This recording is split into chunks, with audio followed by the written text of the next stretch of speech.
How's it going, brothers? John Bolsir, balik lagi ke waktu belajar John Bolsir segmen baca buku bareng, kenali watak agar jiwa tenang dari Dr. Esa Dahlan yang harganya 150.000. Kalian bisa pesan di IG saya, DM aja di @johnbolsir69. 69 adalah angka yin yang artinya balance ya. Jadi kalian jangan berpikir kotor. Netizen. Oke, hari ini kita akan melanjutkan. Kemarin kita udah baca Kisah Bawang Bombay dari Anissa Al-Laina. Sekarang kita akan membaca part 19, Cinta Pertamaku, Soulmateku oleh Pradani. Halaman 116 ya teman-teman. Right, let's get in character. Dan kita akan bacanya dengan cara seorang pembaca melankolis. Bercanda. Ini gimana sih? Oke. Semoga sekarang mic-nya kepasang ya. Setiap manusia pasti pernah merasakan yang namanya jatuh cinta pertama kali kepada seseorang. Tetapi jarang yang ada yang pada, itu kan Bapak. Jadi kita baca sesuai yang ini. Tapi jarang yang pada akhirnya langsung menikah dengan cinta pertamanya.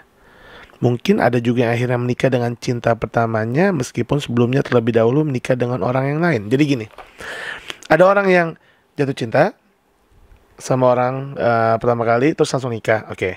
Ada juga yang jatuh cinta sama seorang, dia nggak nikah sama orang itu, nikah sama orang lain dulu, cerai, baru nikah sama orang itu. Jadi kisah ini menceritakan tentang seorang yang menikah langsung dengan cinta pertamanya. Oke, ini jadi yang A ya. Laki-laki tersebut cinta pertama yang mengisi hatinya dari masa remaja sampai sekarang di usia pernikahannya yang menginjak 17 tahun. Wow. Dia nggak pernah berganti cinta selama 17 tahun ini. Dari awal sampai nikahan 17 tahun. Jadi 17 tahun lebih ya. Saya seorang wanita yang ceria, humoris, cerewet, romantis, dan aktif. Nah ini nih ciri khas sanguin ya. Yang kayak kalau kita bahas yang dulu di chapter awal nih, sanguin beneran atau sanguin bohong-bohongan nih. Ayo kita lihat nih. Pernah mempunyai impian memiliki pasangan yang setipe dengan saya. Tapi kenyataannya saya malah tertarik dengan seorang laki-laki yang sifatnya bertolak belakang dengan sifat saya. Seorang laki-laki soleh. Artinya nih cewek gak soleh. Ini bad girl. Laki kan Pradani nih kan. Bandel kau. Bercanda. Jangan toxic. Family friendly. Seorang laki-laki soleh, pendiam, sederhana, serius, tidak banyak bicara, sikapnya dingin dan tidak romantis, bisa dibilang kaku sikapnya ya. Sifat-sifat melo ya. Jadi ini cewek kayaknya beneran sanguin ya. Oke. Saya sempat berpikir lama kok bisa saya suka dengan orang seperti ini. Tetapi satu-satunya laki-laki yang dekat dengan saya hanya dia selama kurun waktu 9 tahun. Sampai akhirnya kami memutuskan untuk menikah di tahun 2004. Bertepatan, buset, gue masih SD Jack. Saya masih SD, mereka udah nikah. So, you guys are really old. Bertepatan saat kami sama-sama berusia 22 tahun. Gue 11 tahun, mereka 22 tahun. Beda 11 tahun. Artinya mereka sekarang 41 tahun. Pasangan saya ini adalah teman seangkatan ketika di SMP dan pernah juga satu kelas di kelas 2 SMP. Sepertinya pada saat di kelas 2 SMP ini kita saling mengamati. Suami adalah cinta pertama saya dan saya juga adalah cinta pertama suami. Wow. Ya. Yang iri komen di bawah, yang masih belum punya pasangan kayak, oh kok bisa? Ayo kurangi toksiknya. Kita fokus ke pelajaran watak yang bisa kita dapat dari pelajaran si cinta pertama ini.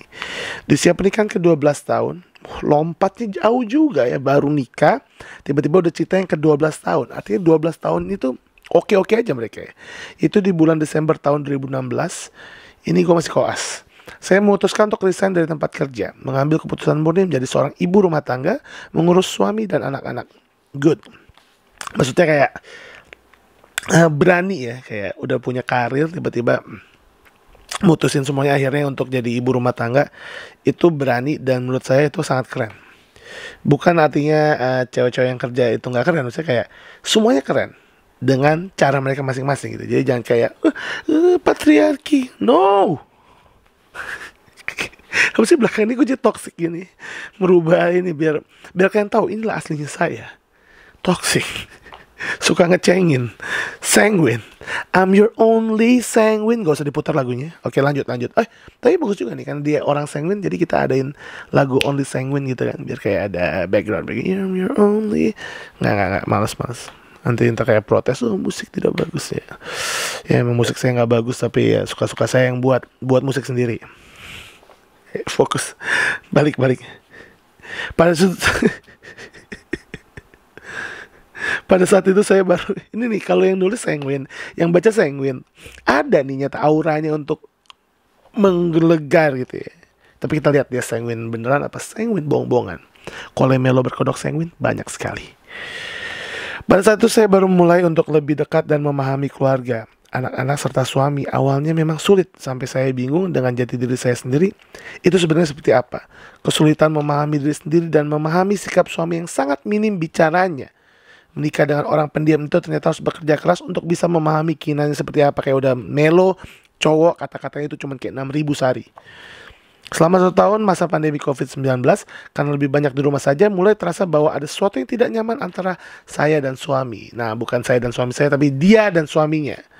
Karena keterbatasan ilmu saya untuk memahami pasangan, sebelumnya saat masih bekerja tidak terpikirkan sama sekali, dan selama di rumah barulah mulai terpikir saya harus merasa cocok dengan watak suami yang bertolak belakang dengan watak saya, karena kami sering salah paham.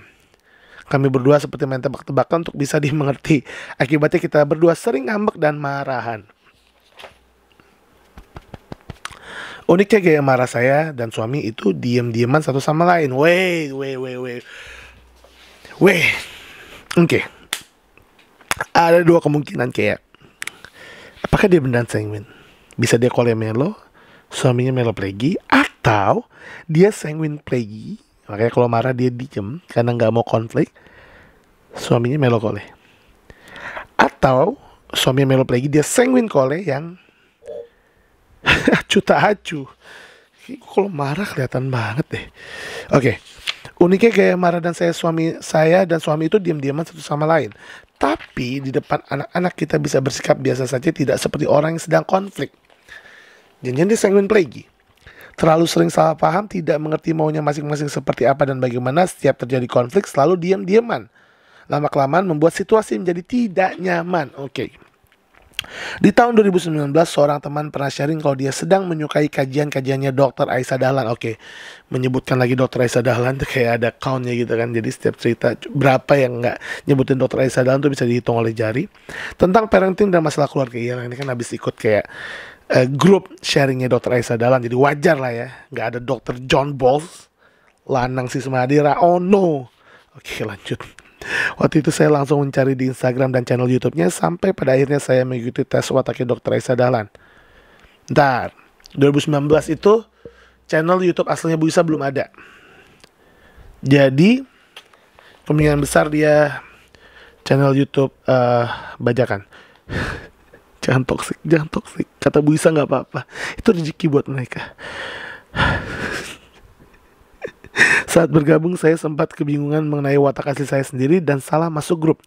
Bersyukur seorang teman saya saat kuliah dulu mengingatkan sifat saya ketika masih duduk di bangku kuliah. Harusnya yang ingatkan tuh bukan teman kuliah, tapi teman SD. Kuliah itu sudah belajar. Ada kemungkinan Anda sebenarnya udah benar, terus merasa salah masuk yang Anda kira benar, padahal itu salah. Jadi mungkin Anda bukan sanguine. Dia nggak pernah bilang dia sanguine ya. Kita baca dulu ya. Mengingatkan sifat saya ketika masih duduk di bangku kuliah. Anehnya saya pernah merasakan sebagai watak orang lain, yaitu watak suami yang sebenarnya bertolak belakang dengan watak saya.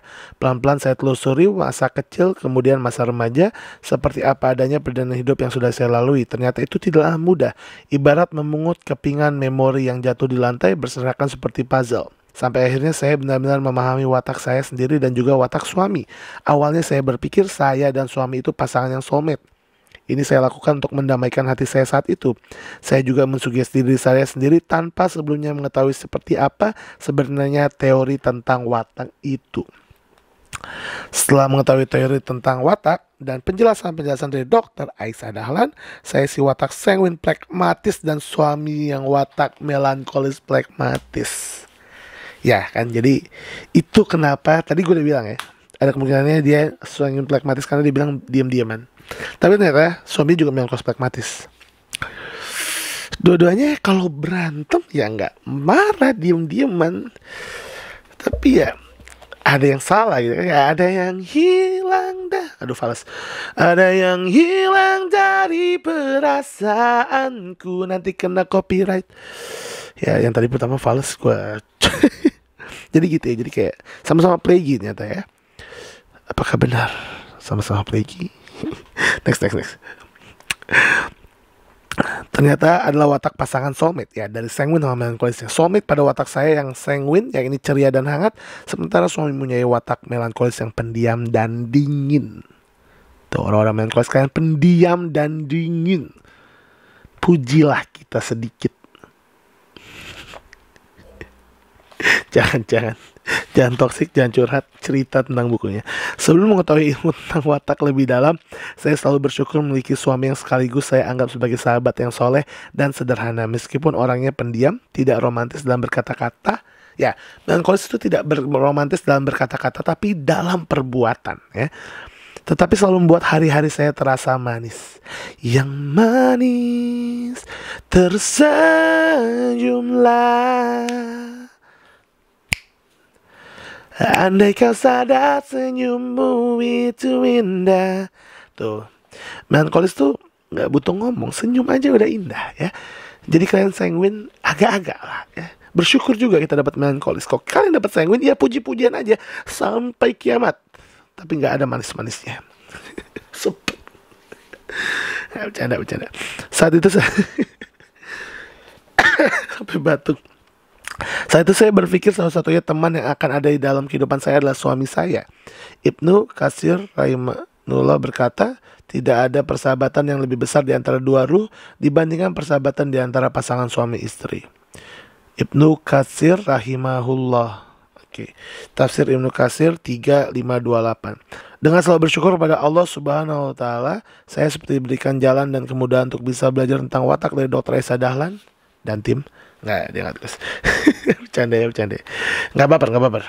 Secara teori dan berbagi banyak pengalaman dari kasus yang hampir mirip dengan situasi saya jadi banyak belajar mengenal diri sendiri, mengenali emosi dan menerima segala keterbatasan diri, serta memahami suami dan anak-anak lebih dalam.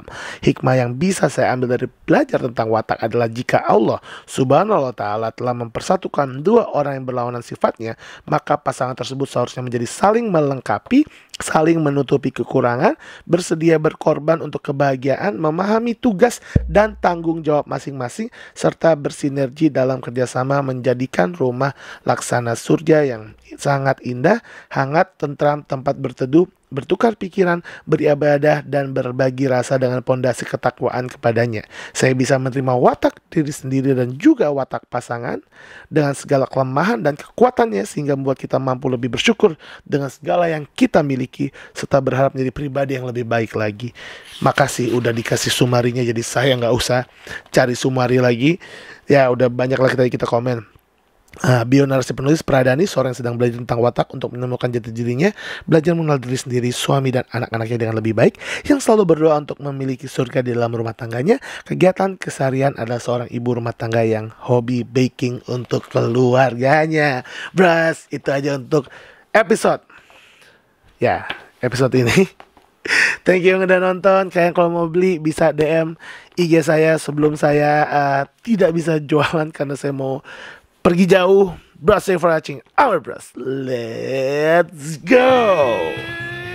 It's John Balls here.